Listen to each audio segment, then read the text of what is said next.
Oh, hello.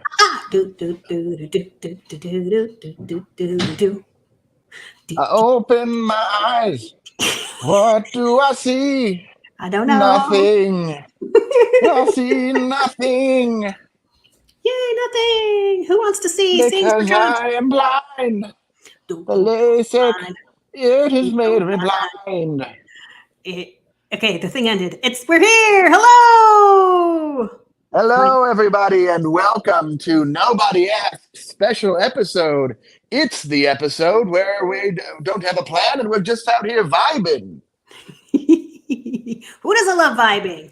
You are joined today by my mother and also the UN Secretary of Defense, Maria Lumberjack Maria, Yay, it's me. I'm just Maria. I'm the secretary of something. Wait, what? the Secretary of Defense.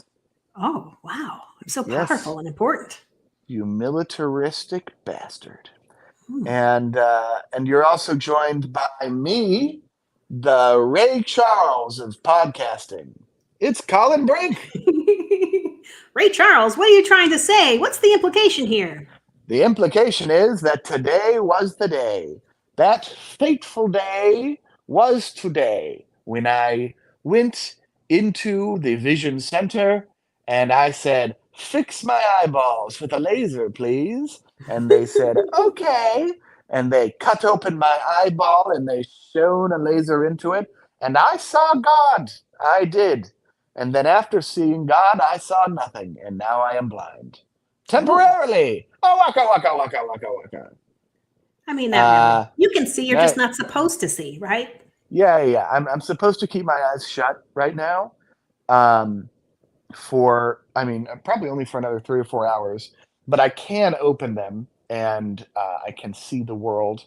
And there's some weird, Gorgeous.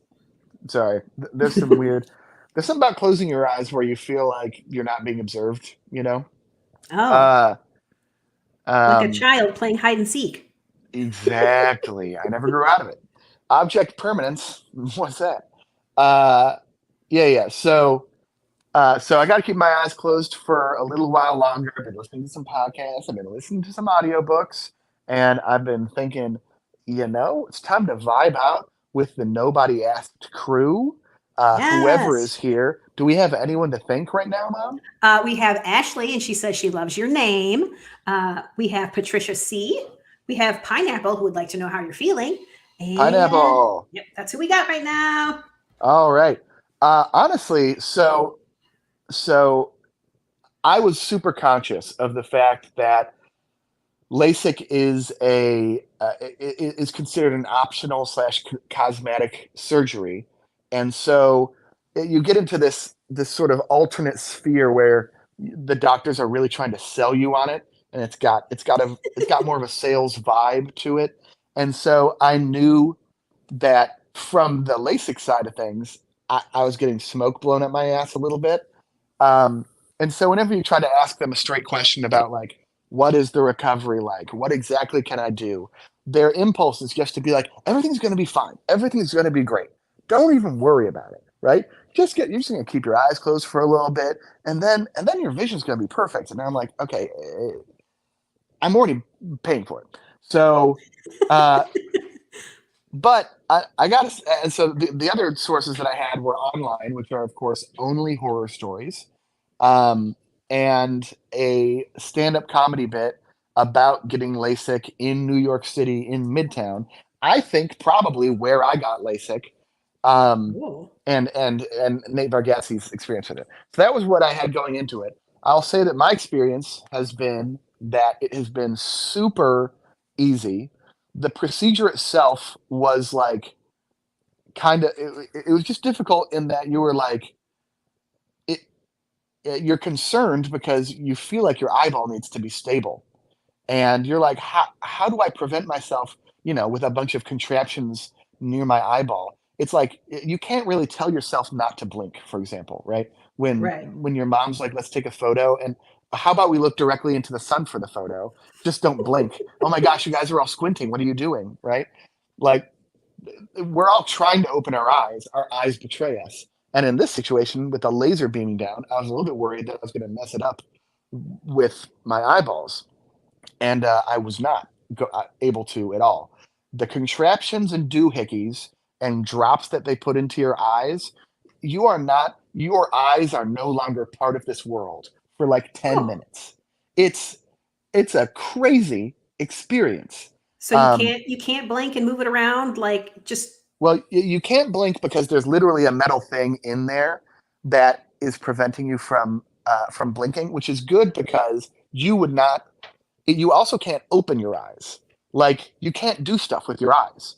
So they say open, and you just barely open your eyes, just like a little tiny bit, and they're like perfect, and then they open them for you because you've just got barely any control of your eyes, and then they put these eye drops in there, and then they put this sort of circular metal thing that they called a suction cup. But I don't know. I don't know what the hell it was. Here's what I know happened: is they put these eye drops in my eye. They opened up the eye. They put this circular metal thing in, and the eye drops are already blurring my vision. But in that oh, way, you'd expect, right? Like when you're looking through tears, okay. and it's you're still in contact with reality. They put this metal thing on my eye, and I see them take like a brush, A like a brush. brown, I yeah, like a brush with some like brown paint on it, and they paint over the circle on my eye, and then they go, Ugh. okay, you're not going to be able to see anything for about 30 seconds, and you're like, what? And then suddenly your right eye doesn't exist in your world, and you're like, whoa, okay. like you're getting no signal from your eye, and so there's the moment when things get black, and then your brain starts to try and find a signal, and it's just fractals and psychedelics for like 30 seconds. There's things coming into frame and then out of frame, and crazy colors and stuff in your right eye. Your left eye, this whole time, is an eyeball. So you're a man of two worlds here. Uh, and so that 30 seconds goes down, and then they're like, all right, your vision's coming back. And that's a misnomer for sure. Because when they pull it away, it's like your vision is back, but it's still not you're seeing out of the front of your eye. It's like something's going on in the back of your eye. So they're definitely doing shit this whole time. Oh, And there was a period where I just saw a ring of blue, right? And then there was like a little ball that was being moved around on this ring of blue. And I'm just like, I was so nervous about this procedure. And so quickly, I was like, this experience is so novel that I need to be here for the entirety of it because I will never experience this again. I mean, I was completely of conscious mind. My frontal lobe is working at 100%. Uh, all of my other senses are completely normal. I'm not like on psychedelics right now. I'm just having my eyeball is sending me psychedelic stuff right now. And it was just like a completely, it wasn't like looking through something to the outside world. It was just all this different imagery. And then they go, all right, that now we're gonna do the laser. And I was like, that wasn't the laser? Okay. I don't know what's happening, man. And he was like, I know that's really weird. And then and then he goes, okay, you're gonna see what looks like wax paper. And then it was like it was like a little what is that called? The thing like an aperture opened up, okay. and then I was looking directly through fly paper. And Oh, but again, not in the real world. There was not flypaper in front of my eyeball. Something was happening to my eyeball that made me see through flypaper. This is all crazy. And then they say, okay, we're going to need you to look for a red dot. And so and so they're kind of moving my head for me. And then there's a red dot, and I'm like, all right, I got a red dot. And they say, all right, just focus your eye on that. And I was like, I can't control my eye. And then they kind of giggled. And and this red dot, it starts like snapping at me. So the laser's happening, and it's clapping in the real world, like it's like it's snapping. It's like it's burning things, and the red dot slowly spirals out in the way that like when you look at a sunflower, the seeds on it are in those really like perfect spirals. Uh, you know what I'm talking about? The Wait, say it again. you know when you look at a sunflower, right? The brown Yes. part of the sunflower, the Yes. seeds are in these like very perfect spirals. Okay. Yes. Yes. Yes. Yes. Yeah, yeah. Well, the red dot started to replicate itself and spiral out in a very similar fashion to that. And he would, and it would, it's expanding, and then some of it's collapsing on itself. And the whole time, the doctors are like, "All right, 30 seconds, 15 seconds, 5 seconds, done," and then it turns off. Did it And you hurt? can, it did not hurt at all. There was not even the thing. Oh, by the way, I missed something here. That when I couldn't see out of my eye, they cut my eye open. What? So that, yeah, yeah, After and they they, painted that brown goo into your eyeball?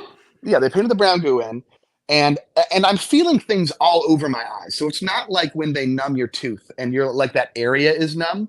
So I Uh-huh. was kind of stressed. I was like, I don't think that shit worked, man. You know, because I can feel a pinching sensation near my nose here. I can feel how cold your metal instruments are. Like, I don't think this is working. And he's like, no, no, no, it's working. And I was like, okay. And he's like, we're almost done cutting your eye. I'm like, oh, cool. um, uh, so yeah, they had cut my eye open. I felt that not at all. That they said you'd feel pressure. I only felt pressure from the instruments. The cutting of the eye, nothing. So then when the laser's going, I don't feel anything. The only thing, real sensory thing that occurred was that you could hear the snap and the fizz, and then after like 5 seconds, you could smell your eyeball burning, and you're like, "Whoa, okay, very cool." A little I eyeball don't burn know what that smell. smells like, and I'm a little afraid to learn. I mean, it's not awful. It's just as soon as you smell it, you're like, "Yep, that's what that smells like." Yeah, all right. Um, it's like a normal burn. Uh, so funky, they did that, and then they're just done with that eye. They put a little grate over the eye, and so that eye is just like it's coming out of a DMT craze, man. It is like it's like trying to reacclimate to the world after what it's experienced. So that's going on, and then they work on the left eye. So the left eye, you're a little bit more of a vet, but you also don't have the other eye that's like covering for you and Mhm. like making sure you're in contact with the real world. Anyway, it was a mad psychedelic experience. And then, yeah, you at the very end, they tell you to look at a clock, and you look at this clock, and it's watery as hell. You know, things are wibbling and wobbling, but you see the clock. You're like, all right. And they Well, say, Pineapple thinks this, that this sounds pretty awful, but I don't know. To me, it sounds like you had it like you were really engaged and in the moment and having a trippy experience. But I'm glad there was no pain because I think that's what I'm afraid of is pain, and that I would just like move my head too much, or I would blink, or I would do something. no, that they clearly have it. There's clearly a system here because I mean, the concern for me was it was moving my head, but I don't know. You don't have any impulse to move your head. My concern was moving my eyelid or my eye. But Hmm. then there's just this point at which you're like, I don't think I can move my eye. Like, I think that my eye is a passive, is like a passenger on this whole thing at this point. I don't think my brain knows how to tell my eye to move right now. That was the sense I was getting from it. So it was very weird, but the experience was pretty calm, laid back. The doctor was good and he talks to you during it, and he just responds well. I, More than once, I was like, "So how am I doing?" He's like, "You're doing perfect." Okay, great. Um, it really was not unpleasant, except for the nervousness leading up to it and the fact that I got anti-anxiety medication for they give it to almost everyone like to go through the surgery, and they forgot to tell me when to take it, and so I took it too late, and it didn't kick in until the surgery was over. But man, the after surgery, your boy was vibing. Okay, I was. I mean, I was relaxed as a motherfucker. So So, is that what that is? That was that like an anti-anxiety medication that they give you beforehand, or? yeah, yeah, yeah. It's like it's actually it's the same thing they gave me when I got panic attacks from that edible. Uh, it's the exact same thing, um, but weirdly a lower dosage for the actual surgery. Um, but man, if it was not a medicine that is clearly addictive and has negative impacts on your brain, you'd be like, "Phew, why can't I be like this?" It's just like instant surfer mode is what it is. You were As soon feeling as like you hit, water. yeah, you're feeling so water. It's crazy. Um, and yeah, your eyes burn a little bit after, but I was expecting it to be like excruciating, like 4 hours of unending pain. It was like you got a little bit of shampoo in your eye, and you can't touch your eyes, so it's just there now. Oh, And but just a little bit of shampoo, and it was like that for maybe 2 hours, and then it faded away. And then after that, it was like it would. My eyes were fine, but then if I opened them, then that feeling would come back. So you didn't really want to open them. And now I'm talking to you with my eyes closed right now, but only mhm. because that's the medical advice. Right now, I can open my eyes. It is not painful. That's Uh, awesome. Uh, so Ashley crazy. Nicole asks if people with severe stigmatisms can get this done. Yes, it's severe stigmatism is actually one of the things that it's most recommended for, because while the corrective surgery is very effective at correcting nearsightedness, nearsightedness is a little bit more of a transient thing, and so it will the effectiveness of the surgery will wear off as you age, in the same way that vision wears off as you age. Um, but astigmatism, uh, LASIK is actually a cure for. Like, you won't have astigmatism anymore as long as you don't rub your eyes. So, uh, so yes, generally, Like rub your eyes ever, or just rub your eyes like while you're recovering? well, while you're recovering is when it's really impactful. But a lot of people, especially if they have contacts for Mhm. astigmatism, get into a bad habit of rubbing their eyes regularly, and that can, it, in healthy individuals, if you rub your eyes too often, excuse me, you can develop an astigmatism. So, uh, so yeah, the main thing is, I mean, you do need to be checked for if LASIK works for you, because one of the main things that will disqualify you is the amount of corneal tissue that you have, because they're wearing away a layer of your tissue in order to create a new surface for your cornea, which is even. Right, Um, because with a astigmatism, your cornea is not like perfectly, I guess, round. It's not. It's like an uneven shape. it's football shaped, yeah. Yeah. Um, I had moderate astigmatism, and this should be a complete cure for astigmatism. So it'll make my night vision much better. It should decrease my migraines, which would be super nice. Ooh. Um, it it should uh, it make my eyes better able to adapt to bright lights. So like sunny days, I'll get migraines sometimes, and that can be because of Oh no. astigmatism. This Um, like this sounds like things that would help me, even though my glasses feel like literally part of my identity now. But you're literally, it feels like you're talking right to me because I obviously have migraines and the sun is a big trigger for me. I have yep. astigmatism. Ooh. Well, Well, look, here's my opinion, and people definitely will disagree with me. But the thing about people that disagree with me is that they're wrong. And I think that if you needed glasses at some point, and then you paid to fix your eyeballs, you have more than served your nickel for the glasses community. And so if you want to wear some fake eyeglasses because they're part of your identity, then no one should give you any sort of shit for it, because So just wear fake it ones. you earned it, bro. You earned it. Yeah, wear fake ones. I'm gonna wear fake ones. Fake ones are so much cheaper. So I'm just gonna get all kinds of crazy frames and shit. I'm gonna start sunglasses, right? Sure. Um, I mean, this has opened up a new world for me. Uh, it's really crazy right now. To I have my eyes open. I'm looking around, and things are. It's still taking a second for things to defuzz. Uh, but it is crazy to think I'm wearing sunglasses because I need to prevent anything from getting into my eye, and it's also a reminder not to touch my eyes. Okay. It's crazy to think that there's nothing corrective going on my eyes right now. I mean, this is truly wild and awesome. So, um, the recovery, the like recovery in terms of how quickly my vision is expected to be totally normal it's like after 1 day, my farsightedness should be almost completely normal. And then after like a week, my nearsightedness should be almost completely normal. And like looking at screens, I won't have any problem reading.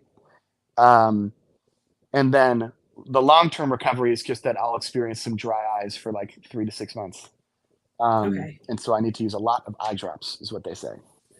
Did So they give you eye drops? they gave us, yeah. So for the first week, there's a steroid and an antibiotic eye drop that I use, and those are paramount in preventing me from going blind.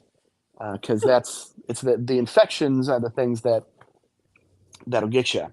Um, so definitely got to use those. Those are not a joke. Those are not a like, oh, I feel better, so I won't take antibiotic anymore type situation.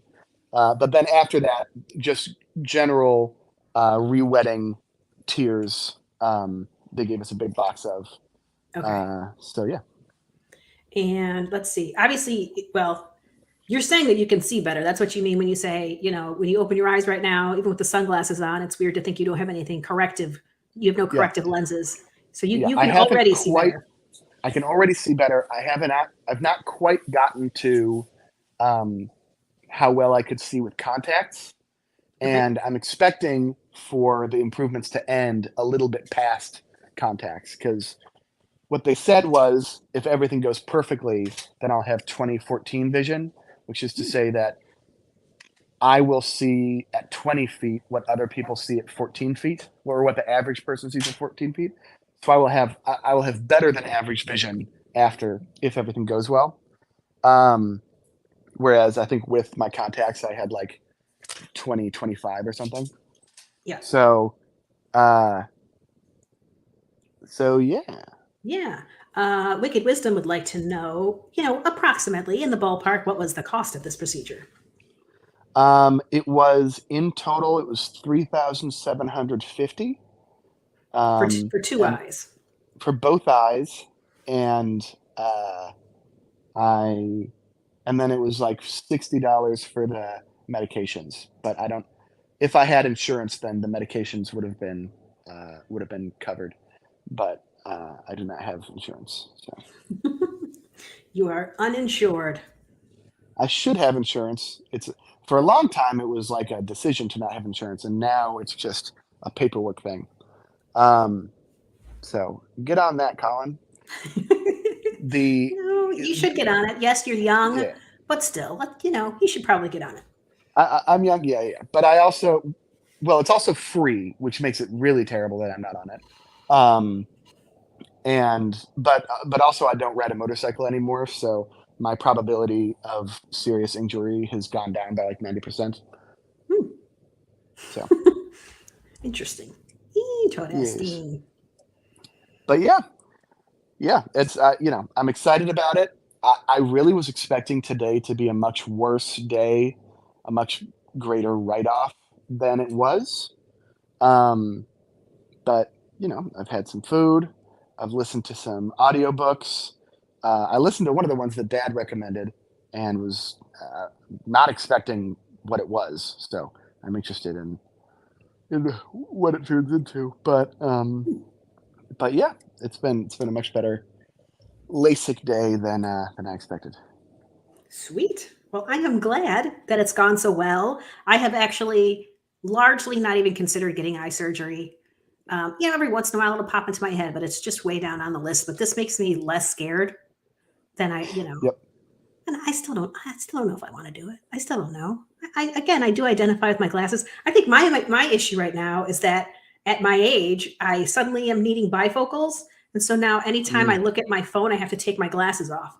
And let's be real, I look at my phone a lot, so it's like half the day my glasses are on my head, the other half, the other half they're on my face. So it's yep. kind of silly. I don't like Yep. being That'll old. be.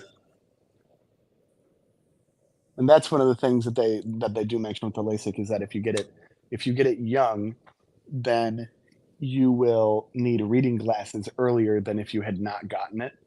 Oh, Uh, but that's just because your nearsightedness makes your vision close to your face much better than other people. So you're fishing close to your face. Say that again. You and I are both nearsighted, and Okay. so our eyes have compensated for our long distance vision with very good vision close to our faces. Okay. Um, and you tend to lose vision close to your face first, but I don't know how to explain it. It's Well, fine. no, that is what's happening. I'm having a hard time switching my focus from far away to close. I can't. Yeah. The shift doesn't happen automatically anymore, and it's just Yep. like, oh, just take the glasses off. So much faster to just take them off. Yep. Indeed. Indeed. So anything fun going on with you? I mean, fun's a relative term, right? We just got a shed. That happened today. I don't know if that's considered fun by most people's standards, but yay, shed.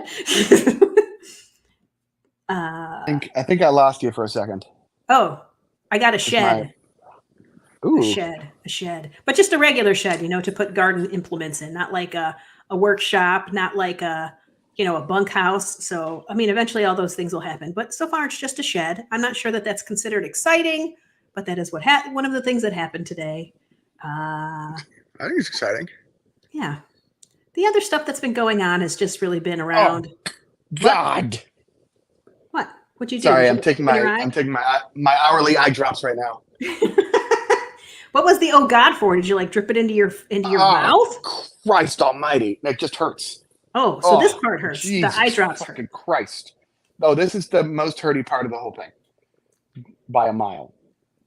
because your eyeballs are Because tender. no, because they burned. They burned before I got anything done to my eyeballs. The steroid and the antibiotics do not feel good. Okay. Oh boy! Well, just All right, don't, antibiotic and time. you can't rub it, right? So you have to be sure not to rub it while Yeah, it's stinging. no, And just you, have to fucking leave it there. yeah, Wah! All right. I'm sorry. I also have to wait 30 seconds between them. No, Oh, sorry. so I'm in out here 30 vibing. seconds, we get to hear you scream a second time. Oh yeah, yeah, yeah. The third one feels good, so Oh, so there's like a something to nice look forward to. soothing drop at some point. Are we counting to 30? Is that what we're doing? Um, now I'm just making uh, sure. Okay, that I'm following the schedule correctly. Oh, Excuse me. man, you're very belchy today. Yep, sorry. It's all the eyeball juice getting out. It's somehow connected to the amount of air you've swallowed today. Oh my God, Unbelievable. that hurts so fucking much. Eek. So eye drops are the scary part. No, they're fine. Don't let the eye drops make you not want to do it. Okay. I mean, it does feel like a controlled pain. It's much easier to deal with than the unknown of lasers in your eyes. Yeah, yeah, and you're subjecting yourself to it. Yeah. It's just it's very different. It leans more into your desire to control. You know. Yeah. Yeah. Yeah. Well, yeah. And you have to try and, like, it's going to sting, right? So you want to close your eye, but you have to keep it open. Yeah, it actually might be harder for you because you didn't really do contacts. I didn't do them for very So long. yeah, so I'm way more used to touching my eyeball. Yeah. No, I can touch my eyeball okay. But I just, I had a problem because contacts never effectively corrected my vision. And also they would just itch. It didn't, like generally you like build up how long you can wear contacts for. And I had a hard time right from the get go. I don't know if my eye made more protein than other people's eyeballs because they would cloud up really fast. And I was just like, I can't do this. This is itchy. I can't see correctly. I'm done. I think that back in the day, contacts too were just worse. I mean, they've definitely gotten better, but it hasn't been that long since the last time I tried. I mean, they Mm. definitely had technology for people with astigmatism where I had like a weighted contact in one eye because it was a little bit worse. So that, the theory was that it would, sit in the correct place, but it never seemed like it did. It seemed like both eyes wouldn't correct to the same Yep. level. So I had a little double vision. I was like, I couldn't deal with it. Well, and of course, I got to be conscious of the bias of the Lasik guy, but he had strong opinions on contacts and the fact that they should not be touted as some like lifelong solution for your eyeballs. So Hmm. because he thinks that Interesting. that that your eyes are forced to compensate for the lack of oxygen that gets to your cornea. Hmm. I could see where that would be an issue for me as well. Like, I don't wear nail polish or mascara, and the main reason is that I feel like my fingernails can't breathe and my eyelashes can't breathe. So, That's interesting. you know, we all have our own little, I can't think of the word, just our little things that little quirks, but that's not the word I was looking for. But yeah, I just can't deal with the idea that my Superstitions. fingernails can't breathe. Yeah. Don't like it. Don't like it. Yeah. So so how do you feel about J.K. Rowling? Uh, is she up to something new and ridiculous, or what? No, I mean, yeah, she kind of like she's got this pot stirrer thing that I find very interesting, um, because it because I do think that she seems so affected by the hate that she's gotten, but then she also kind of likes to poke the bee's nest a little bit, and I think it's that she does feel slighted by, the impact that the reaction to her tweets has had on her career. And so I think that maybe she has a certain, maybe subconscious desire to get back at people by being sassy or something, but it does Mm. undermine her points sometimes. And she did, uh, when people were talking about boycotting the new HBO Harry Potter series, she tweeted something that was like provocative or whatever. It wasn't like it wasn't even really an opinion or a claim. It was just I think I think it was like, "Oh, sips my champagne," or something. "I'm just here drinking champagne." Basically being like, "Yeah, if you guys boycott it, it's not really gonna affect my life." Right. Um, She's already getting paid, so she doesn't care. yeah, Watch it, don't watch which it. is like which is like, you know, I don't think there's anything wrong with that. I just think that she can be a bit of a bee's nest poker. But I've been listening to this podcast by the Free Press, which is an organization that's been making some kind of interesting countercultural podcasts recently.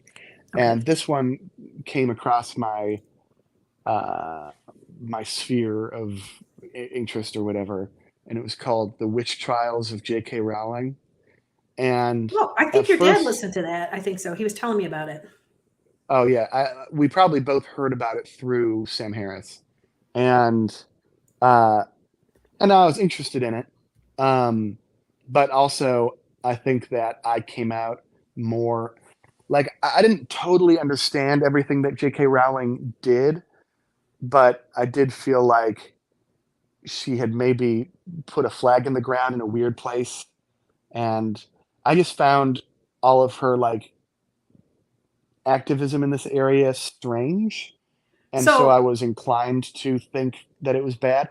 So I was interested in this because I was like, I think I'm on the anti-Rowling boat, but I didn't really have strong feelings. yeah, yeah, So I've been yeah. listening to it. I think that was about some of her takes on like trans bathroom laws, because in England they have actually had an incident where a trans person did sexually assault somebody in a bathroom, I believe. And so she took, I don't know exactly what her stance was, or if she was just trying to say we should have the conversation. I'm not positive, but it did seem like she, had opinions that didn't feel like the opinions of an ally, when generally I think she does consider herself an ally. Um, I mean, she's certainly a feminist, and I think that her books are like they speak a lot about feeling like an outsider and finding the thing that makes yourself special. I mean, I think that the Harry Potter books speak a lot to outsiders, um, yes. in a way. Uh, I also so the podcast brings you through exactly the things that she did, Okay. um, and and through it, I think that it would be impossible to come out if you really listen to it. If you were not, going into it trying to poke holes in it or find problems with it. I think that if you really listen to it, you would have a hard time coming out with any stronger of an opinion than like what J.K. Rowling said was wrong, but it's certainly within the sphere of acceptable conversation. And the reaction to her was insane and also bastardized her actual takes.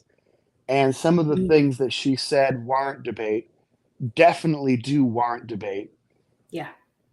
And to say that something warrants debate is not to say that your opinion's wrong, right? Like, or that you think your opinion is wrong. It's just that there are enough, points to be found in Yeah. this whole thing. Let's Uh, have the conversation. And it's hard because nobody's having it feels like nobody's having a real conversation about it, right? It feels like everybody's just calling the other side sort of wrong or evil, right? And it's yeah, like, well, there's got to be somewhere in the middle where we can actually make sense of this. yeah, But and there's some very interesting points that were brought up in it. I don't know how specific to J.K. Rowling, we want to get, but I'll keep it abstract for right now and say that some of the interesting points that came up was that uh, the people that are side J.K. Rowling will highlight that the opposition will often say there's no place for debate on this subject, and that is sort of an authoritarian thing to say. To say that debate itself is, against the rules, and that it's essentially impossible in any sphere to hold that claim to be true. And I mean, that's a very scientifically like interesting point to have. But the the thing that it arrives at is like societies actually do determine certain areas of debate where debate is not allowed. And sure. it's I don't think it's that hard to think about. It's just that it's often in super extreme cases. And it also takes a society sometimes an uncomfortably long time to get to a place where certain debate is no longer allowed. But like there's certainly racial air quotes debates which are not allowed now because the answer is settled in a way. And so to even bring up the question in the guise of like, a an academic interest in it is to is to make a claim. I found that interesting. This idea of like of the fact that we do actually, as a society, arrive to a place where a debate is forbidden. But then the other point that's made is that um, it's kind of impossible to predetermine a debate as forbidden. Like you need to allow the whole society to get there, even if it seems logically like certain points should simply be undebatable. Like to you and your worldview, certain things might seem like like it's absurd. And that this is, I think, what we arrive to with trans activism, is that certain debates to them it seems absurd to debate them because it denies the essence of their being. Right? It is Right. to it is to claim that they're uh, they're identifying with a different gender is untrue. Like the Yeah. foundation of the debate needs to be something that redefines them. And so there's an urge to say, well, that then there just can't be debate. We need to just unilaterally accept trans women are women, trans men are men, and and We are not there as a culture yet at all. as a culture, we're not there. And I think that it's a very convenient thing to think in a few ways because what J.K. Rowling has often gotten herself wrapped up in, um, on one hand, is just defending, like saying that people should not be fired for bringing up this debate, which there are a number of journalists and other individuals in the UK who brought up the debate, who said that further debate is necessary on specifically single sex spaces, spaces that are for women and only biological women, and whether or not those are necessary in a society. And that is oftentimes the debate that gets brought up. And uh, oh, I forgot where I was going. Uh-oh. That that that was, that was the format of the debate, and it's a question of like, how do we maintain the safety of these necessary spaces for women who have experienced or fear domestic abuse or sexual violence, Sure. um, when you've created a cheat code for predators. And then as soon as you say that, right, a few things get bastardized. That the pro-trans movement will be like, you're saying that trans people are predators, which is clearly, in my opinion, Right. not what that claim is making. That claim is saying, if you say that the only thing you need to do to access a single gender space is to say that you're of the other gender, there's no other like barrier, then men that are men and predators will skirt that line intentionally. They're not trans people, so you shouldn't claim them in the first place. We're not saying trans people are predators. We're saying that predators are going to use this scaffolding in order to find prey. Um, I get what you're saying. I do, but yeah, so that's one element. The other thing that I find like convening in this whole thing is like that we acknowledge that single gender spaces are necessary, but as a society, we also don't want to have the debate that is like, you know, should a sex be treated as evil because of the evil among its members, right? Like, I think that single gender or single sex spaces should exist, but they also do imply that it is simply necessary to discriminate against someone on the basis of a characteristic of themselves which they cannot control in order to create safe spaces for other members. And that implies something there. And mm, it's interesting that we don't that the argument doesn't boil down to that, and that men aren't going around being like, well, that's absolutely absurd. Well, I'm sure there are some men, they're just fucking idiots. But oh, that's absolutely absurd to not allow me to access this space. It's like, well, we should certainly make spaces for men that are victims of sexual assault, but it's just like this is a bad situation already, and we want to make it as comfortable as possible yeah, for yeah. victims. I don't know. I think my problem is really, where did this debate even come from? There have been trans people in our restrooms forever, and nobody has been aware of it because most people, aren't shouting that from the rooftops. And I think maybe that's the difference, is that people are much more open now about what they are, but not usually in the Mhm. bathroom. Usually you're not announcing, hello, I am a trans woman, when I walk into the bathroom. You're just going in the bathroom and using the bathroom, and it's just always been the way it's been. Most of the time you don't know that's a trans person in there. It just depends on where they are in their transition, right? If they're taking hormones, how long they've been taking hormones, I guess how much they pass, right? For what we consider a woman, what looks like a woman. So Yep. it, it's so hard for me because I've definitely been in a bathroom when I was a kid, right? So it would have been the 80s. I was in a bathroom with a very tall trans woman who I don't believe was taking hormones. Like, this person looked like a man in women's clothes. And, they were just using the bathroom, and it's, had many stalls in it, and nothing weird happened. I just remember being like, oh, wow. Like, that was the first time I had ever seen anybody, I guess, that I would call trans, that I could tell, you Yep. know. And so it was definitely like, oh my gosh, this person was just in the bathroom, but it wasn't like, oh no, this is the end of the world, because guess what? They just used the bathroom. you know? Well, and I think it's important for me to say here that on the bottom of my list of things I care about here is a bathroom, uh, or a public bathroom. Like, I'm thinking about spaces which are for victims of sexual assault, right?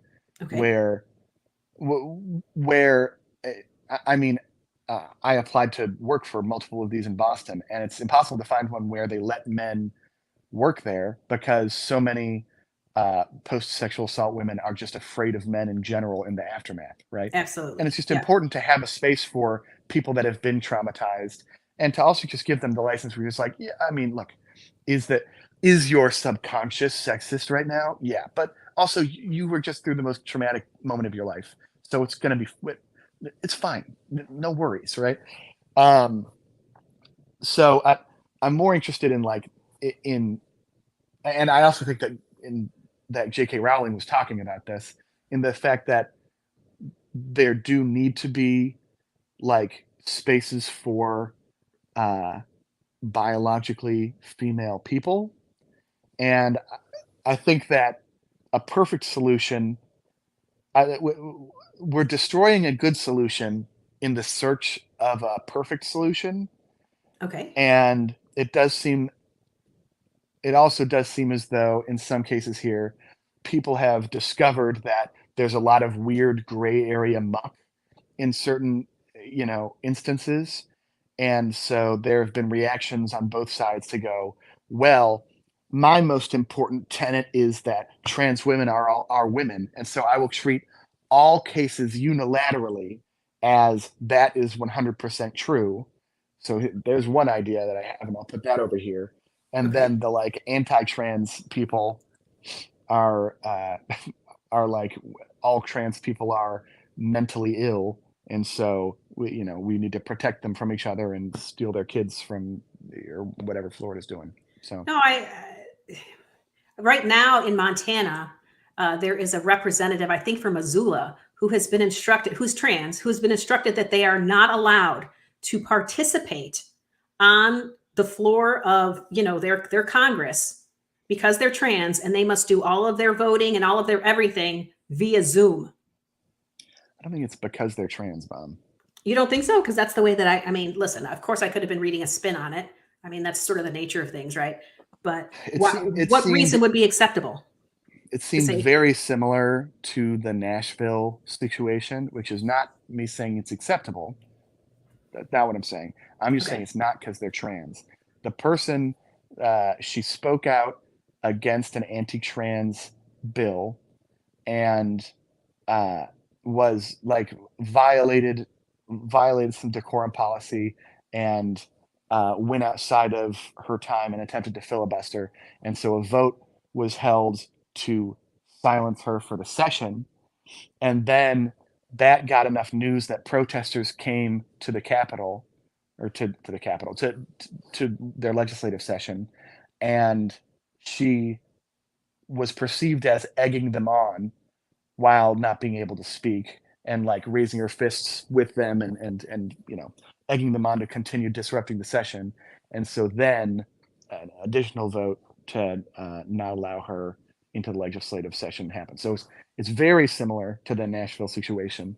I think a lot of people look at it and go, if this person was a Republican, certainly they would not have, or a Republican non-trans person certainly would not have had as short of a leash on this.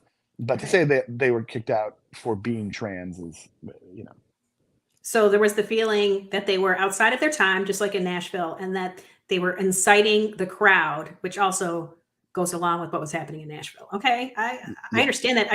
I guess the Zoom call, it's like being put in timeout. I mean, it just seems strange to me that that was their solution. I guess it's better than being kicked out of Congress and having to get, you know, uh, your local commissioners to reappoint you. But yeah, I don't know, man. It just seems like a really strange penalty to me. I guess they're still allowed to vote, so that counts. But I don't like it. Listen, I don't love filibustering. It feels like a waste of time. But I also understand the value of filibustering. So it is interesting that in this person's effort to filibuster, that they have now broken decorum. When I thought, continuous debate was a tenet and why we have filibustering to begin with. yeah. Eh, She might have done something else in the filibuster, but yeah, it was a yeah, I'd very be similar curious to know. situation Yeah. too Yeah. I mean, to if that. they felt she was inciting the crowd, obviously They don't love that because decorum. We must have rules, especially when we're old, stuffy people, and those rules help us. But well, I don't know. This is we're I, talking about Montana's legislature. I don't know how old they are there. yeah. I mean, I think the most important takeaway of the whole thing is just that, a large group of people has become empowered, and that group of people uh, was previously marginalized, and in many cases, I mean, like, just such a substantial portion of the trans community have horribly traumatic things which happened to them with their Absolutely. families and friends as they discovered their identity. And I mean, something that happens, and I can just speak from my own more minor experience with this. Something that happens is when you come out of it and then become empowered, it's like you've got this agitation in search of a target. And so Mm.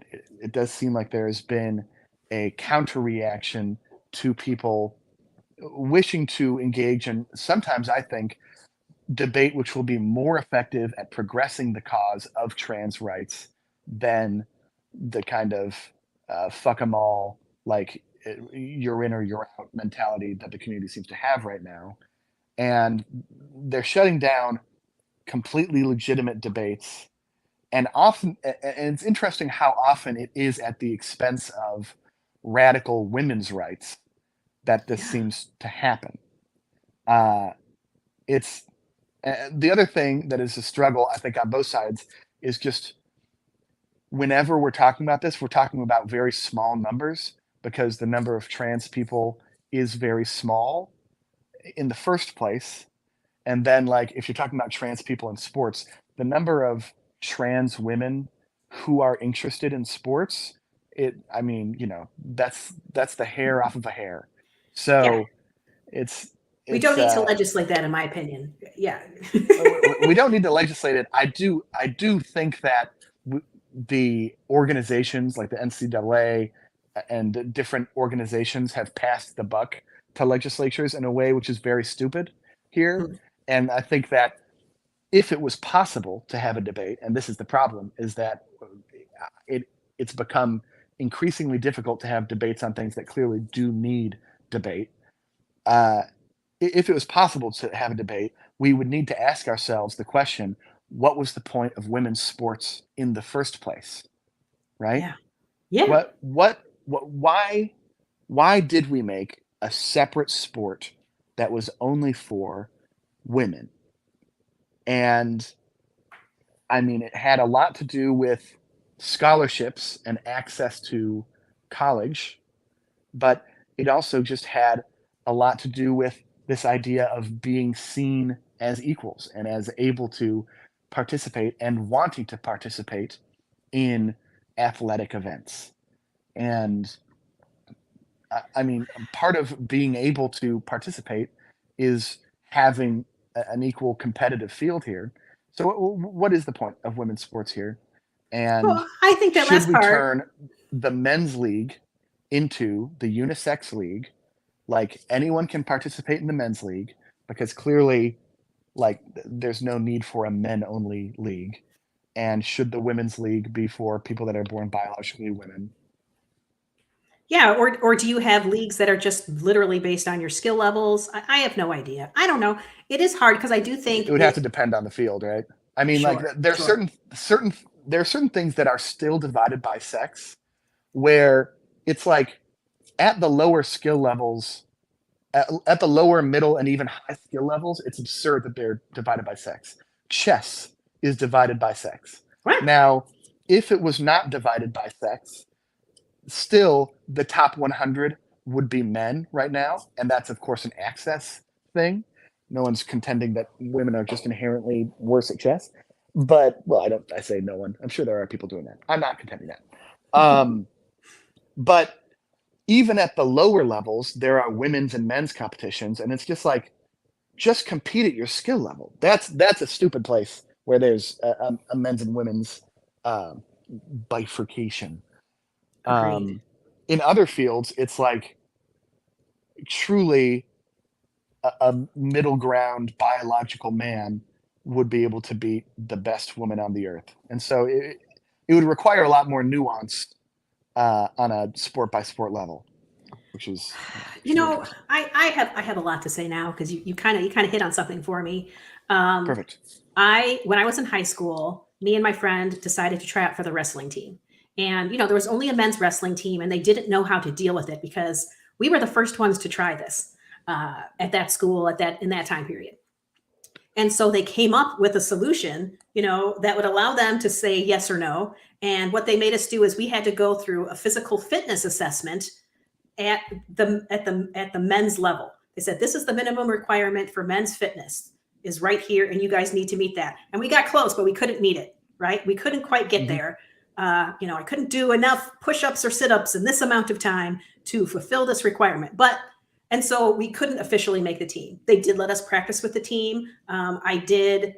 I kept score for the team. I was kind of like an honorary member of the team, basically. That's But cool. it was interesting because they didn't make the men fulfill that requirement. A lot of high schoolers that might try out for wrestling, there's definitely ones that are fit, but there's also many that are not fit and could not have done as many push-ups or sit-ups as I did do. So it's interesting when you throw a minimum requirement on me as a woman that you don't also put on the men. They get a pass because they're a man. It was just an interesting way to look at things at the time. Um, and so Well, I mean, it seems like that's inherently stupid for them to not test the men on the same thing. I mean, Yeah. Yeah, no, I mean, that's how it came out for us. That was definitely an opinion that I had, but what good did it do me to have that opinion at 15 years old? Nothing. It didn't do me any good. uh, Back in the 90s, didn't help me. opinions are only as good as they take you. That's Yeah. our that's our family motto. So I mean, it was interesting in that way. I think when we just talk about masculinity in general, a lot of times, like people that seem to be obsessed with, you're not a man if you aren't X, Y, or Z. A lot of the things that they seem to pinpoint on is like if you aren't these feminine things, it's like femininity and masculinity is the antithesis of femininity, right? So if Hmm. you are if women are considered kind, then if you're a man, you better not be kind. You're a kind person that's too feminine. Like there's just you can just take it on and on and on and on. And I'll even go further as this is kind of crazy. It's just one of those things like you just notice about yourself.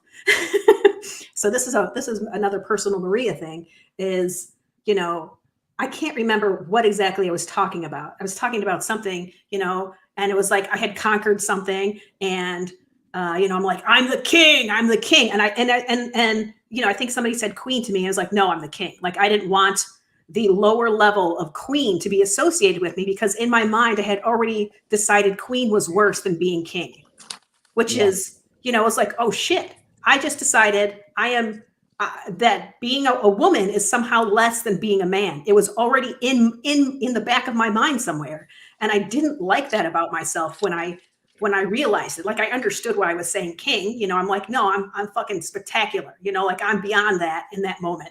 But it was like, why isn't the fucking queen spectacular? Why do I have to be, take on this masculine thing to be big and powerful and strong? Um, I- it was just a strange thing to observe about myself. And then even when we talked, we did an episode a long time ago about pronouns as we were trying to understand some of the pronouns and what they mean at the time, and that they have to mean something. There's a reason that people want to change their pronouns. It's because it means something to them to associate a little more feminine or more masculine or neither Hmm. or both, depending on how you feel about yourself, right? And as I considered what kind of pronouns I would have for myself if I was choosing. What was funny is what pops into my head every time I think about it is I would want to be she, her, right? But I want the H's capitalized, which is funny, right? It's like I'm saying I still recognize myself as a female, but let me capitalize the H so that you can feel the masculinity and the power in there. When why can't she be powerful already? Without having to rely on the masculinity aspect? Why do I need that H to be capitalized so that the he stands out in there to Hmm. feel powerful? Okay, that's my feelings. I mean, I like it. I feel like we could definitely turn that into um, into a community idea here where we start referring to each other as he and she, and you have the middle letter capitalized. I would like the E capitalized, For everybody. but We're all powerful, man. well, but lowercase h on the name. Um, Yeah, no, yeah, but I just the, the, it's just the idea that in order to feel strong or powerful or valid, you have to lean into the masculinity of things. And yeah, I don't like it. I don't like it about myself that I thought that way, and I still do on some level think that way, right? When I feel like a powerful, strong person, generally, I generally dismiss all nonsense related to that. But like I just want to separate myself from a certain level of femininity that feels like weakness. And why is femininity weakness? It's not. well, it's yeah. I mean, it's just like societally been pinned that way for a long time, and it's been a long 100 years of recontextualizing it correctly, right, and Hmm. finding the truth of it somewhere else. And I think that a lot of people in, me and Owen's generation are bearing the fruit of that labor significantly. I mean, like that just in my own life, like the the way that like male friendships feel now is like it does feel like they've maintained some of the joy of of male friendships, but there is less pressure internally and between each other to police each other's masculinity, and that's super nice, right?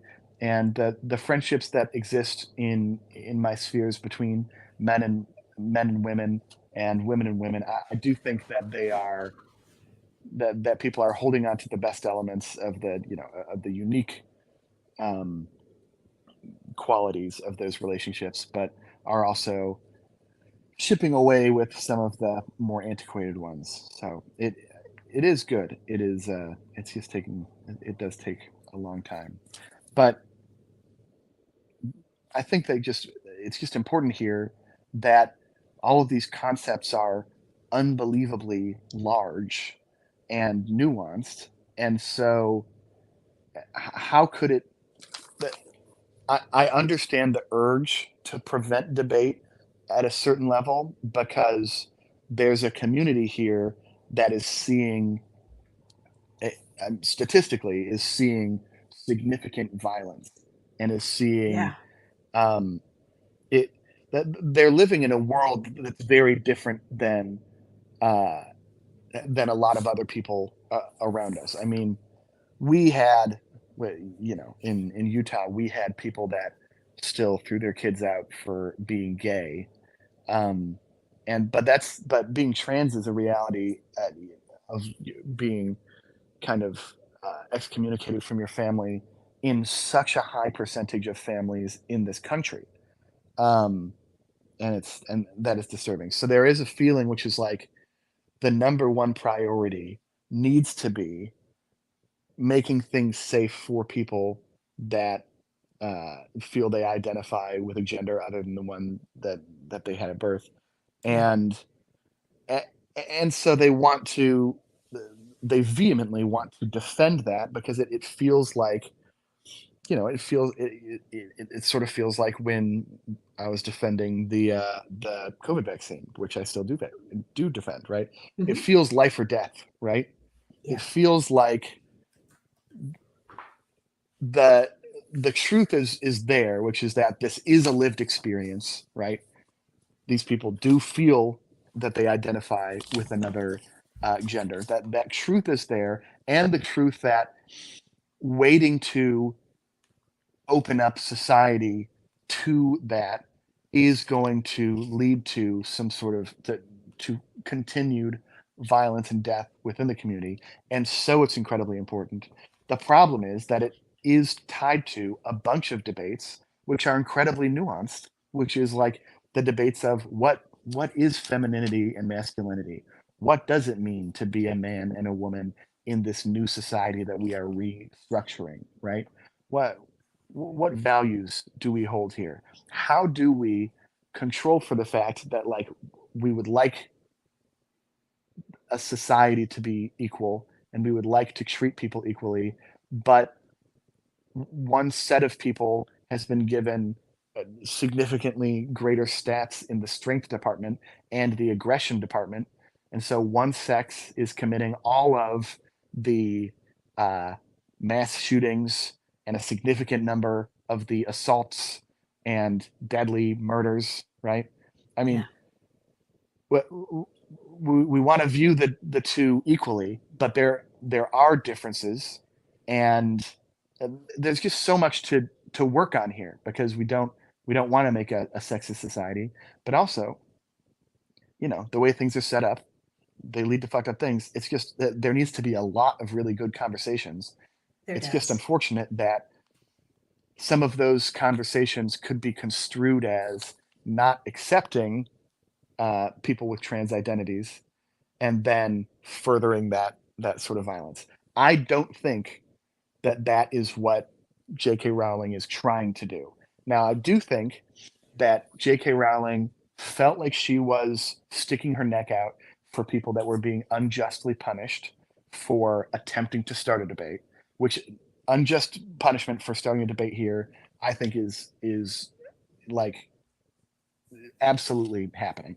There are people that are losing their jobs who need their jobs for expressing interest in a debate which is completely legitimate. She came out in defense of that, bore the brunt of an incredible number of attacks, which claimed that she was doing something that she wasn't. And it did seem to back her into a corner in a way where she does lash out now at the community which has been attacking her. And Yeah. it's understandable while also making her seem like she is confirming this idea that she is transphobic. I really don't think she's transphobic.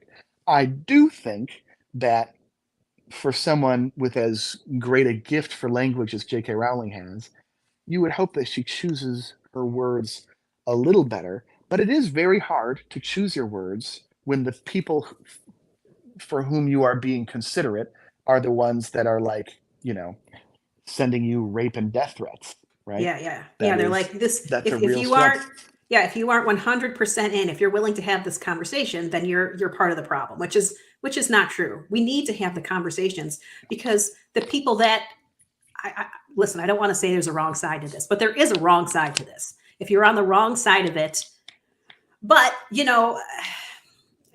you're never going to change somebody's mind by just shouting at them and calling them pieces of garbage. You have to be able to have the conversation to see where they're coming from and to see where their issue really is because they might have an issue that makes sense, like if you're really concerned because you do have a female family member who has been sexually assaulted and they don't feel safe in those spaces now because they're full of trans people that frighten them in some way, then I think that's a worthwhile discussion to have.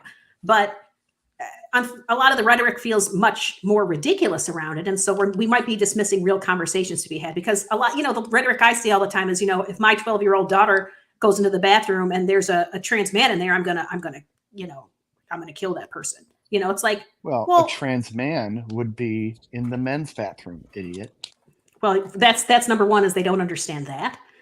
They don't understand that somebody that's been on hormones for 10 years is very often undistinguishable from a cisgendered person. It's interesting in particular that they are afraid of trans women more than they're afraid of trans men. They don't understand what they're afraid of, but they're afraid of trans women because now we've taken a woman who, again, we might view as weaker, and we are giving her the strength of a man. What could be scarier than that? What could be scarier than a woman that is strong visually? Yikes. I don't know. I mean, That's just an opinion. I don't know. That's just not even opinion. That's just me throwing something random out there. just throwing it out there. Yeah, yeah, yeah. Yeah. It's also interesting. I recommend if you guys can stomach it, listening to that podcast. It's also interesting because the narrator is an ex-member of the Westboro Baptist Church, and so she talks about her own experience where she left when she was 26, and the experience of being in the Westboro Baptist Church is regularly having terrorist threats. There was a bombing at the Westboro Baptist Church, that someone's house was burned down. That they're under regular violent threats. If you're a woman in the Westboro Baptist Church, you are constantly receiving rape threats. And yeah, I mean, what the Westboro Baptist Church does is heinous, and you understand people's desire to like punish this, right? Like it's so wrong that people are going to soldiers' funerals and this suicides of gay people and Yeah. attempting to make those families feel worse. I want to punish them. You totally get where that comes from.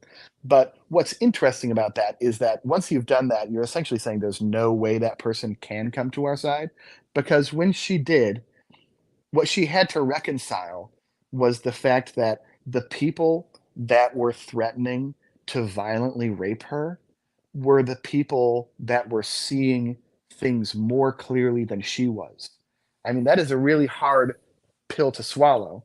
And when an entire community, in the case of this, is attacking feminists who would theoretically be some of the greatest allies of the trans community, They when should they're be. attacking feminists in this way, uh, especially using language which intentionally invigorates the sort of subjects that feminists think about often, which is the subject of sexual assault and rape.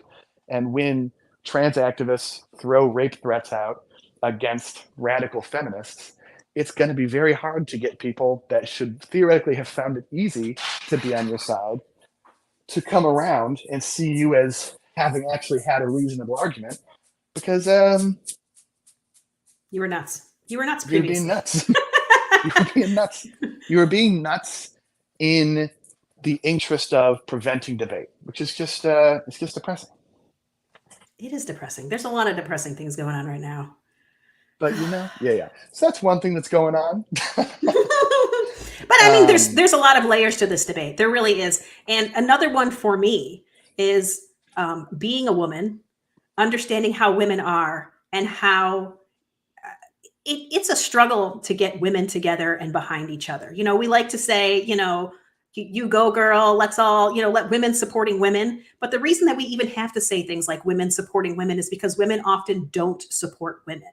And so we should be together with the trans community because, human rights affect us all. And I think we feel it a little bit differently when we're women and when and the people in the trans community. Like, we should all yeah, be on the same side of this. And it's like just equality for everybody, safety for everybody, all of that stuff. But we're not, because keeping women divided is very useful if you're not a woman. If you are a certain type of man that likes things the way they are and that doesn't really want input from women, keeping women fighting with each other is a really good way to do that. Is a really good way to just keep things the way that you want it and that work for you if you are a certain type of man. It's just crazy to me. I often think of women as like big cats because cats can be very, very territorial. This is my area. Get away from me, you other cat. And I feel like women can be very territorial. We can be very, this is my collection of people. These are my men here, whatever it is, and instead of women coming together, like really, really coming together, we don't. We collect ourselves around certain men. That's like women's proximity to men of importance or strength or whatever is what women do, largely because it's kept us alive for centuries, right? Because we haven't had those powers. So the only way to have those power was to have yourself in proximity of people with power. But it's like we just haven't moved past that yet. We haven't looked at our own actions and how we interact with other women enough to really recognize that we hurt ourselves by being divided. We hurt yeah, ourselves. And it's the same thing with trans women. Just saying trans women are women is good enough. Keep them all on our side. We'll just all over here with me, all over here with me. Let's all fight for the same thing. And it's just to be seen and respected and to have bodily autonomy for whatever that might look like for you as an individual. We come together collectively to protect you individually. But that's just me. but what happens when a trans woman competes in a sport and wins, you I know? don't care. What does that have to do with my life? Well, it has to do Nothing. with all of those whoa, it has to do with all of those women's lives that she beat. I mean, those women that worked for entire, the national swimming competitions, right? You work for your entire life at something to try and achieve something, and then somebody who was also working but in the men's field transitions, and then the next year is the very top of all women in that sport which you've worked at. Of course it affects those Here's what I'm people, going to but say. having the debate is to acknowledge once again that there is a difference between a trans woman and a woman, and that is where the struggle comes from. Okay, I will acknowledge that. I will acknowledge that there is a bigger discussion to be had there with regard to that. But I am also smart enough to know that I am not the person that should be making those decisions. I am not in trans sports. I am not, it doesn't affect me. I am not a doctor. I am not in the sports industry. I am not any of those things that would qualify me to have the nuanced answer or solution to this issue. I'm just not. I feel like let's speak to professionals. Let's speak to doctors about that. It seems like they've done a lot of testing, right? They've said, okay, well, maybe if you reach a certain hormone level, if you're transitioning and you're using hormones to transition, once you've reached a certain hormone level that is in the normal range for women, then we're going to call you a woman. But we've discovered that by suddenly let's check hormone levels on all female athletes, we have found that not all female athletes are actually female. There's a lot of intersex athletes that have a lot more testosterone in their body. And so they may have a competitive edge just by being born intersex. I mean, we Mhm. can move on and on and on through this, and it's almost an impossible thing to answer. It's impossible for me to answer because I don't have the requisite knowledge to really answer the question. I don't know. What do you think? Um, I mean, I certainly think it is not up to us to make the determination there.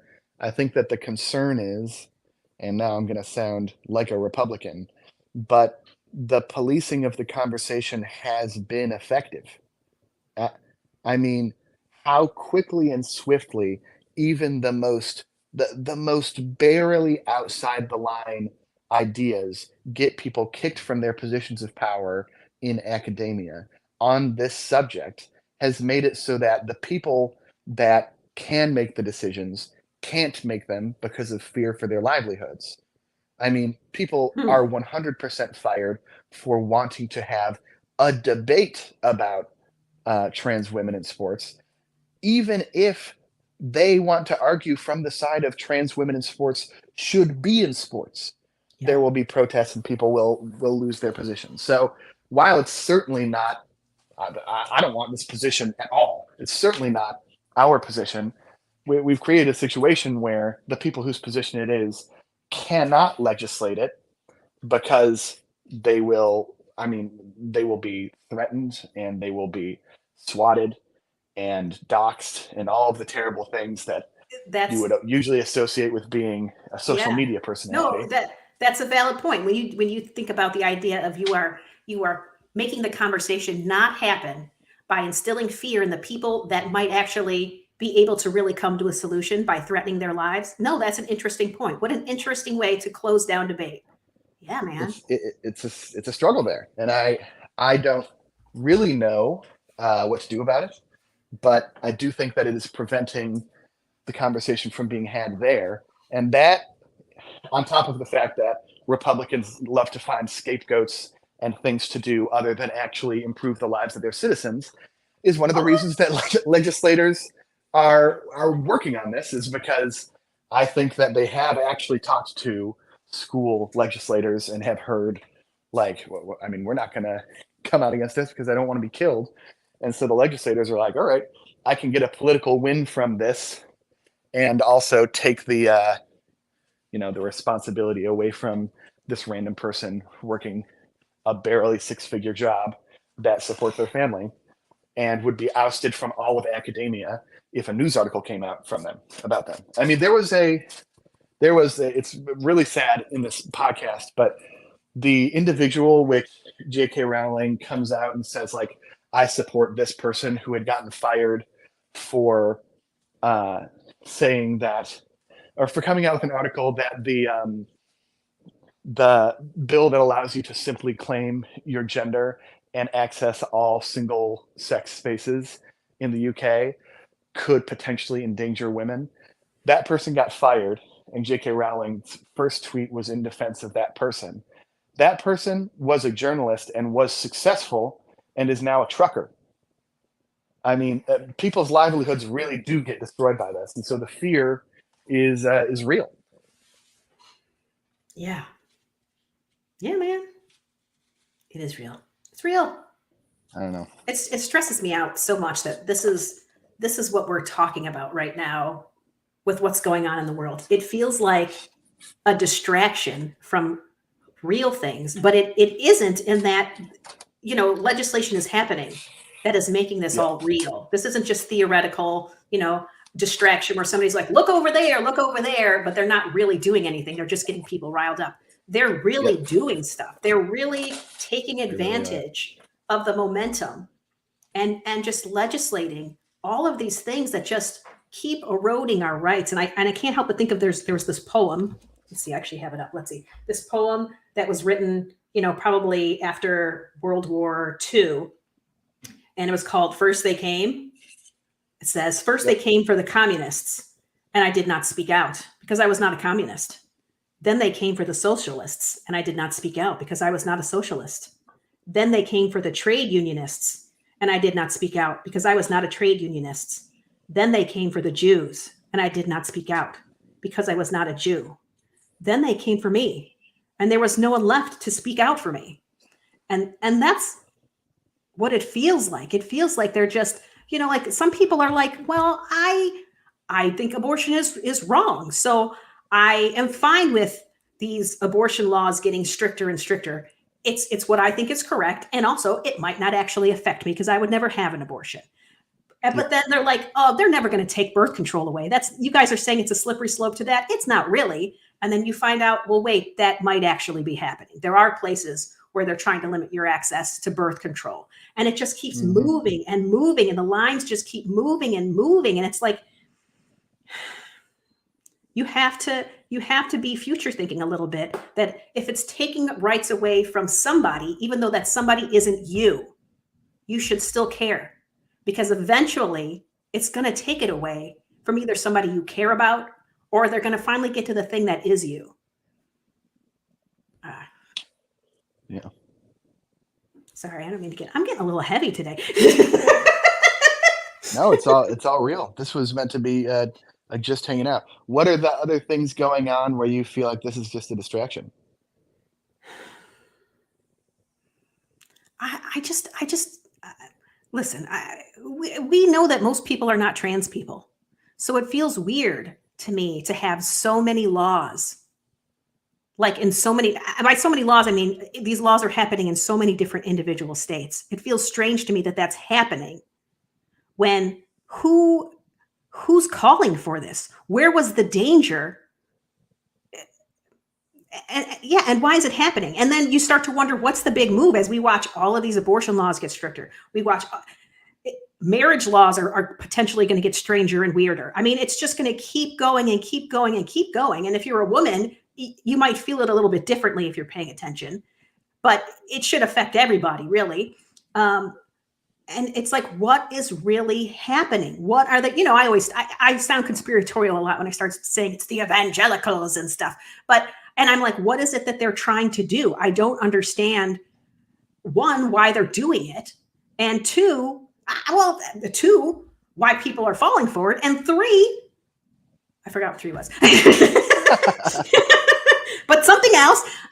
And something came to me the other day. I was watching a TikTok and somebody's like, you want to know why they're doing it? And they were saying it's about a constitutional convention. Maybe I'll do more research and see if I can make sense of what they're talking about. But the idea that they could rewrite the Constitution, if you can get enough states behind these terrible ideas, right? We've gotten these states to get stricter and stricter and stricter about all of these human rights issues.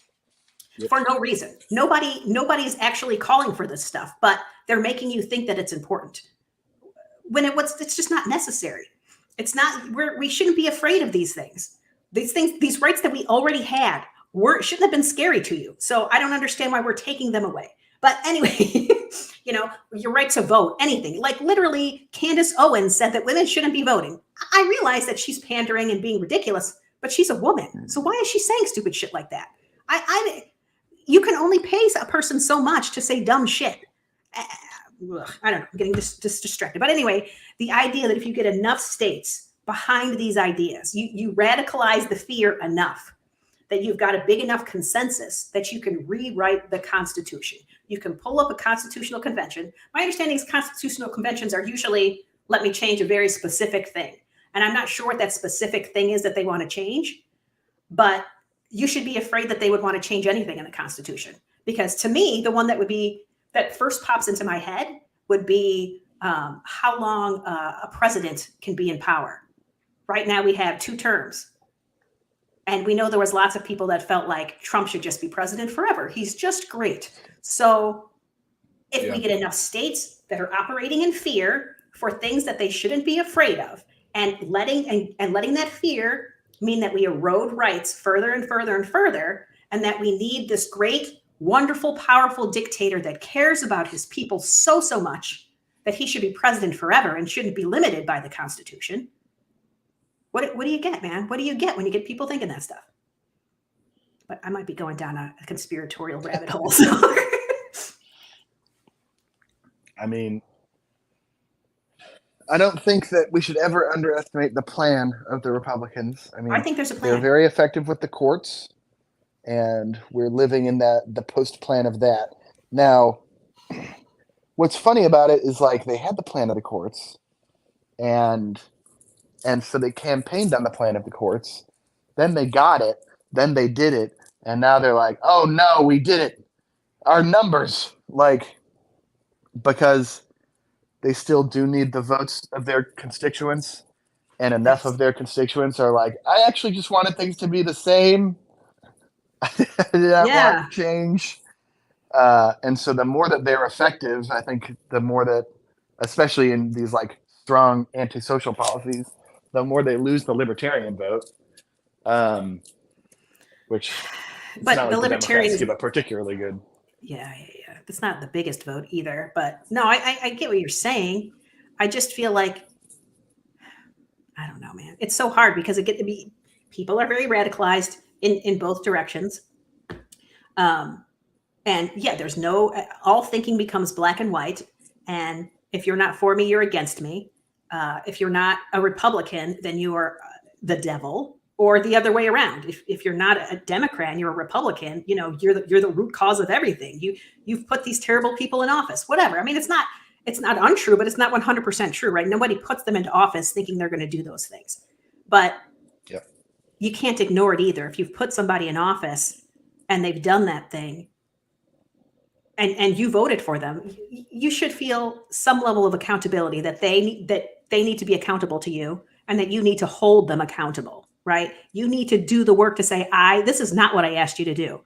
I do have conservative values, but this is not what conservatism means to me.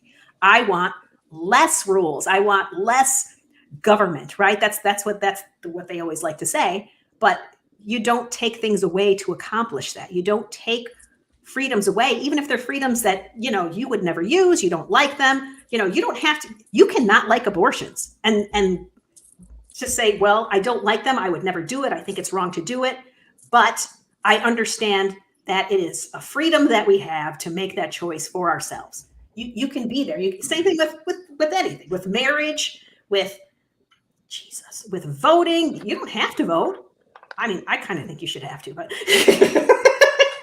whatever it is, I don't know, man. I just think if you are a traditional conservative, you can't just be buying into everything they're doing is fine. Or you can't just be being complacent and say, oh, well, they all lie. Well, they all cheat. Well, they all do X, Y, or Z. You can't do it. That's not good enough. You need to hold them accountable. Just like when they say, what about we could say like Trump's got all of these various lawsuits against him for pick a thing. Let's just say having what's the word, classified information that he's not supposed to have, and then we find out that Biden has done the same thing. Should we hold them both accountable, or do we pick and choose who we hold accountable? No, hold them both accountable. If they're doing something wrong, you hold them accountable. And I think Yep. you should have no loyalty to party. It should be to country and to the people around you, even the ones that don't think the way that you think. We need people thinking differently.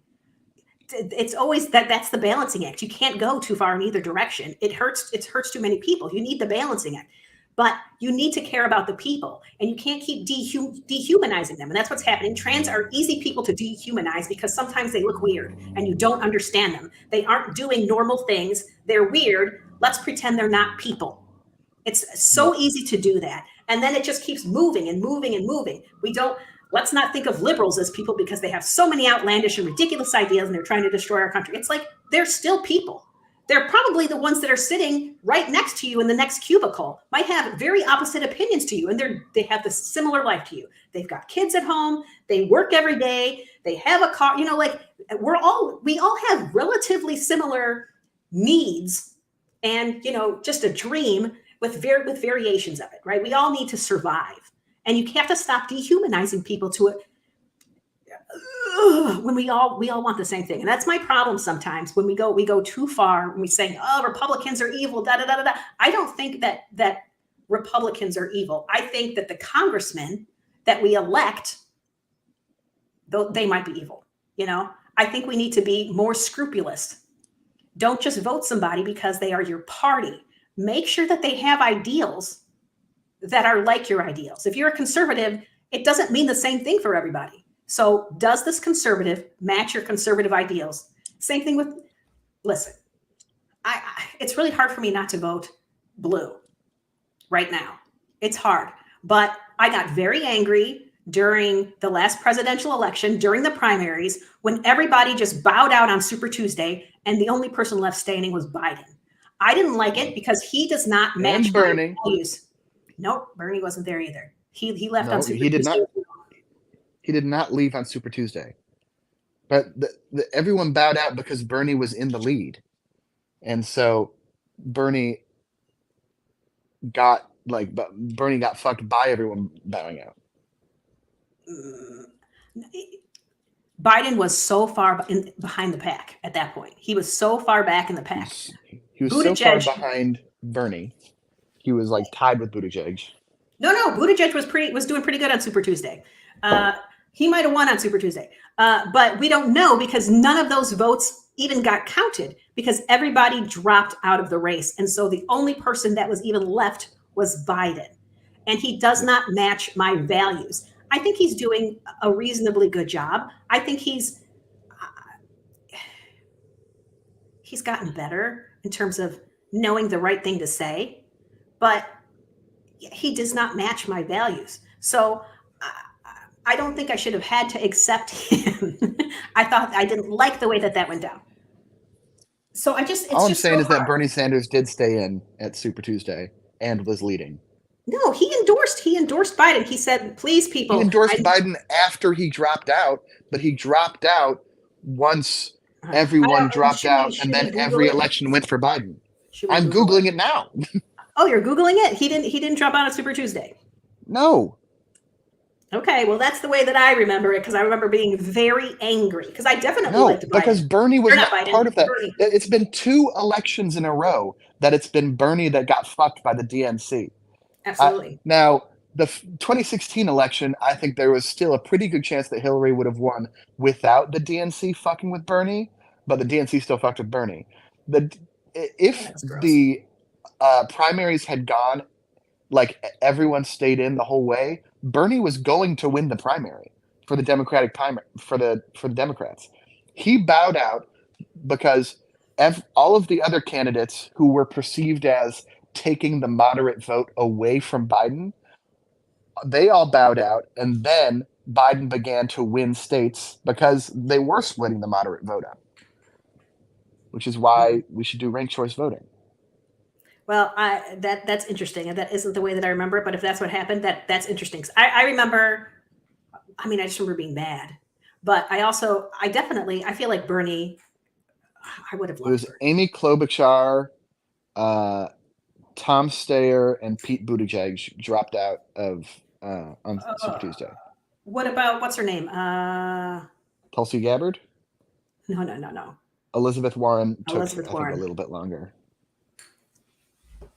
I don't know. It all I'm seemed not like it happened Elizabeth all Warren all guy. at once. Maybe it wasn't Super Tuesday. Maybe it was within a couple of days or so. But it happened quickly for me. I didn't like I mean, it. Elizabeth Warren was already like was way behind the pack. She had already lost Massachusetts, Okay, so she was perceived as taking away the Bernie vote. interesting.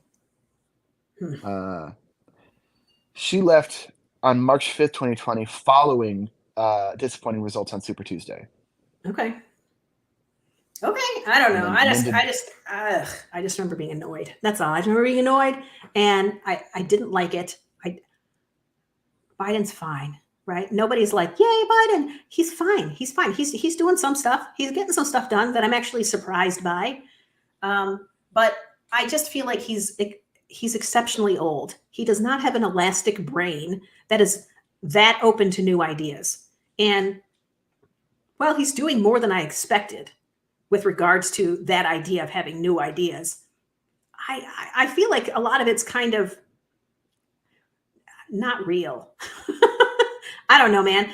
How much of it is he getting over the finish line? The idea of people getting some sort of relief when it comes to their college loans. Did it actually happen? Or did it all well, just it's sort gonna. of melt into garbage? So I think it's still in the courts, right? I think so. And it's so dumb. And like the reason it's even in courts is what, like, well, I didn't get relief. Boo hoo. So nobody else should get relief. Like this is another big problem that I see in America all the time. It's like, well, when I was a kid, we had to do blah blah blah blah. So why should you get it any better? It's like, don't you want things better for future generations? Well, they're Why? also not fucking better. So that's what's really fucking annoying about that nonsense No, is that it's not better. they don't register. They only register the things that have gotten better, and they're fucking bitter about that. These old coots, and yet they don't even fucking notice the shit that has gotten worse because of them. The fucking clowns. God, I fucking hate old people sometimes. I love old people, but I do think that they need to move out of the way because this is not the world that they grew up in. The problems are not the same. There is no No, pulling yourself up by the bootstraps. People don't have bootstraps. And it's just insane. What it costs to go to college right now is not even comparable. It's not comparable. It's not, oh, I went to school or I worked the whole time I went to college and I paid for it myself. I'm like, well, you know what? People can't do that today. They could work as hard as you worked and it wouldn't even be close because they wouldn't even be able to pay their rent, let alone also pay for college. It's just not real. It's not real. yeah. Like even generationally, like it just from 10 years ago, it's not the same. From 20 years ago, it's definitely not the same. And it's just that's my problem when you're past a certain age that you can't, that you're comparing your experience to the experience of the youth today. It's not the same experience. It's not the same world. Yeah. It's so much better in some ways and so much worse in others. Yeah. And I mean, in terms of economic opportunity, it's like something's got to change real quick. Yeah. The If number only of a candidate had campaigned exactly on that problem. If only there was some candidate who had the foresight, who had the understanding of the numbers, who had a, dare I say, scientific approach to the problems of America, and who could have, you know, presented a solution which directly confronts the problem of a decreasing need in the workforce, increasing efficiency of machines and technology in creating capital without needing labor, thereby completely severing the ties between labor and access to capital.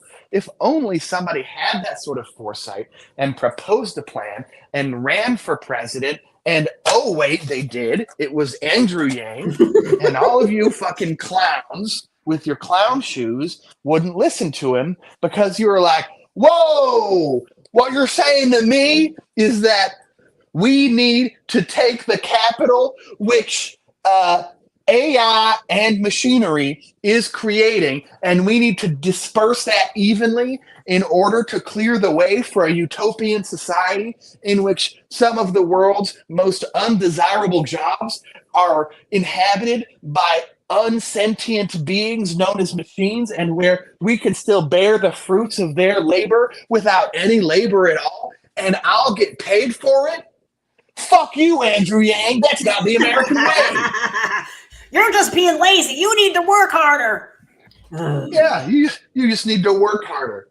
Yeah. Hey, guys, the world needs plumbers and electricians, and that's about it. It does need plumbers and electricians. Yeah, it needs those two, except that also our contract law has been completely fucked by lobbyists. Okay? Uh-oh, we need a revolution.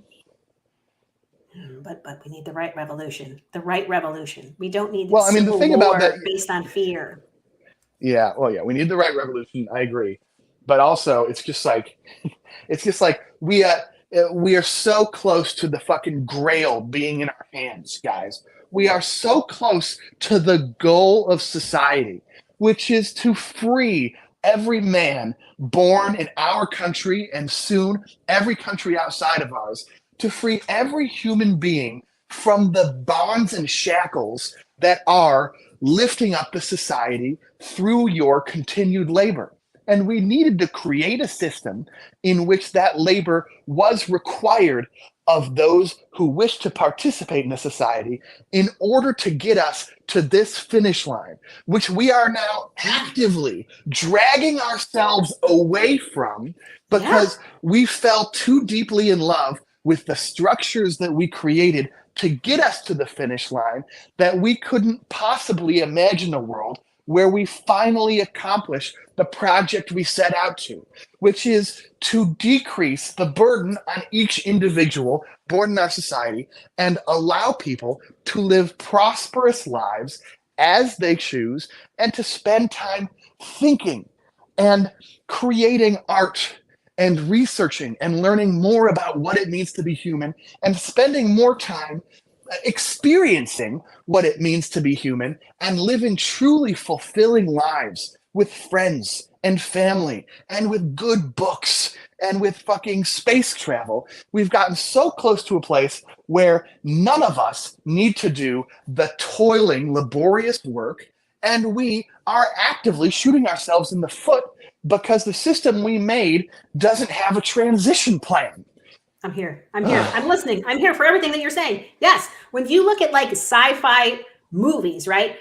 When we look to the future, you see robots everywhere doing all of the hard labor. Everybody, not everybody, depends on what movies you're watching, but people aren't working 9-to-5 jobs, it doesn't appear, right? People are doing things. They're doing interesting stuff.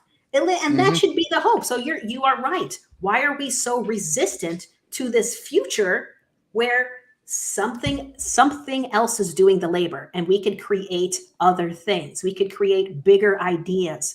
We could be increasing our knowledge of technology and making giant moves, but we can't because somebody needs to be doing these menial tasks, right? Nothing worse than going to McDonald's and typing on that screen instead of talking to that person. Listen, I realize everybody needs a job because that's the way our system is currently laid out.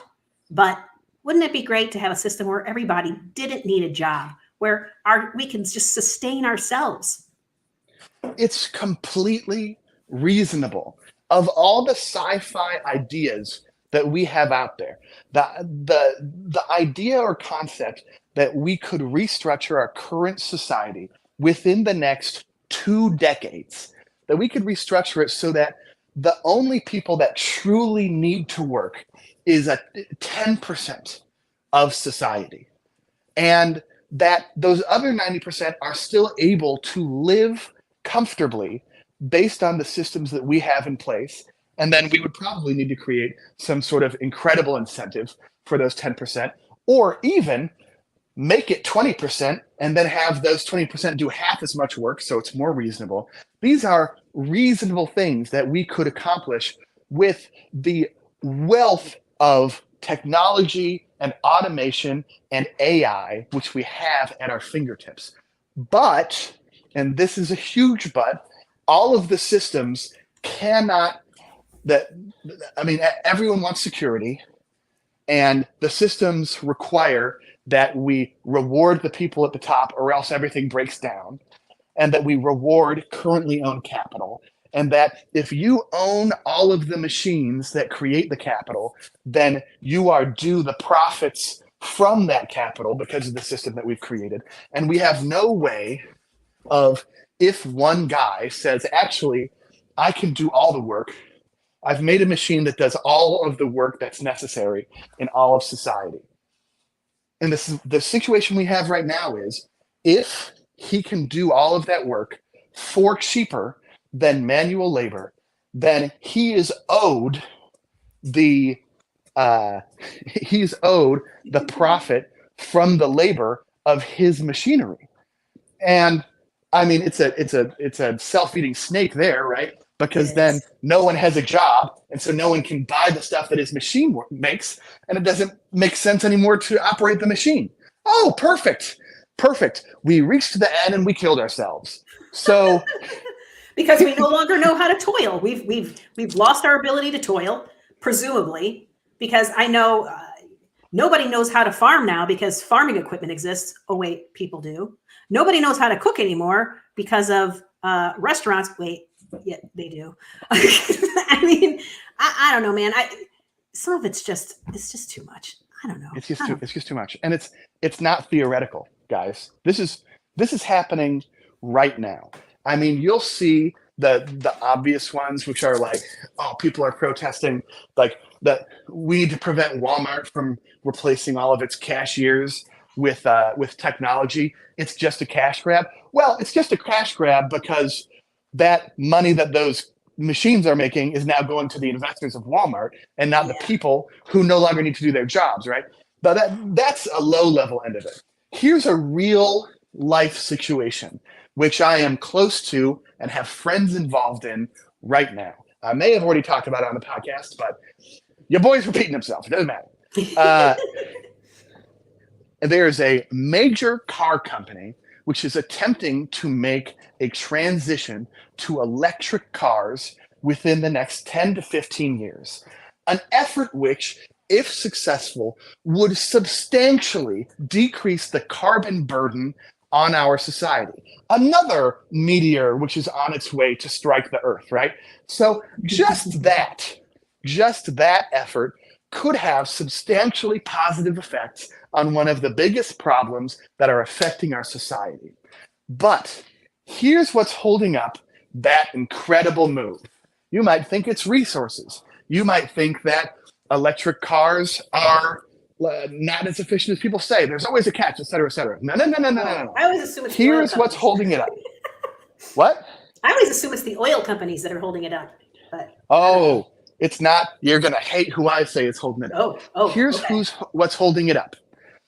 It's actually, once you have it designed and the pieces manufactured, which can be automated, the number of hands that constructing an electric car goes through is so substantially smaller that it would enable these car companies to cut their workforce by 70 to 80%. Oh, A massive workforce cut, because making electric cars is low key easier. There's just less going on in an electric car than in an internal combustion engine and putting that all together. And so, what is preventing this move from being made? The fact that the National Auto Workers Union is preventing it, that they are actively against transitioning any sort of car manufacturing factory to electric cars because they see the writing on the wall that the number of workers that will be employed at that factory will then go down. So the number of laborers is decreased. The amount of labor needed to create a more effective car is lower. And that, because of the system we've created, is going to negatively impact those workers. But where's the problem here? It's not the machine, it's not the efficiency, it's not the individual workers, it's the system. It's the fact that when someone's labor is literally no longer needed to continue increasing the value and effectiveness of our economy, we have no way to hand someone a ticket and say, hey, bud, your job, a machine does it now. You're good. Congrats. You were one of the ones that got phased out. Go to fucking Bali, you know? Yeah, there's no congrats. It's more like, sorry, bro, you're poor now. Sorry. Yeah, find something else. Because all this money that we're making over here, we also are making more money not paying your bitch ass. So see ya. And it's so fucking dumb. And so that's going to be the reason that all of these car companies fail to transition to electric, is because the unions are going to actively prevent it. Oh, isn't that super exciting, everyone? It was a perfect solution, except that it didn't allow people to do pointless fucking work. Oh, the system's perfect, everyone. Let's stick with it. Wow. No, that's interesting. Whew, I got to think about that one for a while. This has been a very interesting. Andrew Yang, man. Andrew Yang, universal basic income. Yay! I have to go to the bathroom. So all right, I'll allow it. It's almost been 2 hours. So I think it was a good one. It was a good one. We had no script. It was all interesting. We got to rant. But we had topics. We did have topics. Very interesting. And we talked. And I couldn't look at the screen. And then I did look at the screen when I was trying to look up the Bernie Sanders stuff. Oopsies. So don't look anymore. What are you gonna do? Keep your eyes closed for the rest of the day. Yeah. All right. One thing that I'm noticing is like things are super clear. It is a little hard to read text, but also lights have like big halos around them. It's pretty cool. So that'll be fun. That just means, I bet tomorrow the halos will be gone. So that's good. Hopefully. Yep. All right. Well, okay. Thank you guys. Yeah, it was super fun. Thank you for keeping us company while we ranted and carried on with our opinions. Yep. We love all of you. Yeah, thanks for keeping Colin company while he can't see. Let's thank you. Let me see if I can go to the top of the list. I feel like I don't need to go this high, but holy schmagoli. I guess we were alive for a while.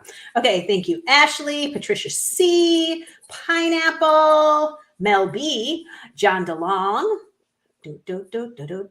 Wicked Wisdom. I think I said Patricia with a C already. I know there was somebody else in here. I know Donnell is in here. Go. Sorry, I'm going slow. There's a lot of people chatting today. But anyway, thank you guys all for coming and chatting and keeping it lively. I'm sorry I didn't put enough of it on the screen. Colin can't see. And I was really, like in my group there. So thanks for keeping us company. And shall we sing out? Let's sing it out. Okay. Boom. Thank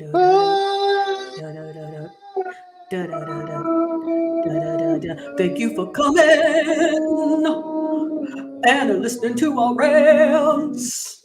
We had stuff on our mind and feet in our pants. Thank you for watching the show and enjoying our nonsense.